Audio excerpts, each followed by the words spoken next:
গভীর রজনীতে সাহরি সকলে মিলে খাই।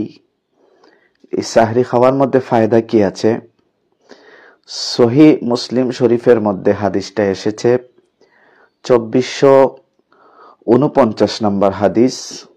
আন আনাস ইবনে মালিক রাদিয়াল্লাহু তাআলা আনহু قال قال رسول الله صلى الله عليه وسلم, আল্লাহর নবীর একজন জলিল কদর সাহাবী এবং খাদিমির রসুল যাকে বলা হয়, রাসূল করিম সাল্লাল্লাহু আলাইহি সাল্লামের দীর্ঘ 10 বৎসরের খাদেম ছিলেন হযরত আনাস ইবনে মালিক রাদিয়াল্লাহু তাআলা আনহু থেকে বর্ণিত। তিনি বলেন, রাসূল করিম সাল্লাল্লাহু আলাইহি ওয়াসাল্লাম ইরশাদ করেছেন, তাসাহহারু ফা ইন্না ফিস সুহুরে বারাকাতান, যে তোমরা সাহরি খাও, সাহরি খাওয়ার মধ্যে আল্লাহ পাক বরকত রেখে দিয়েছেন।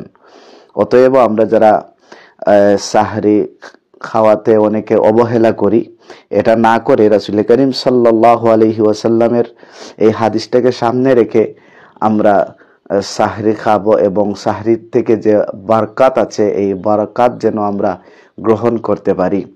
আরেকটা হাদিস সহি মুসলিম শরীফের মধ্যে এসেছে 2471 নম্বর হাদিস।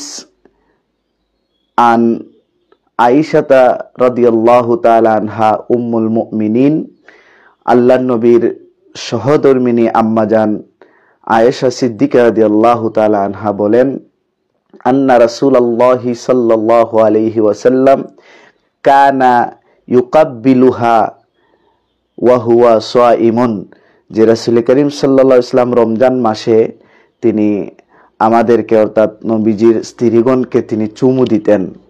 অতএব এই সুন্নতটাও আমরা পালন করার চেষ্টা করব।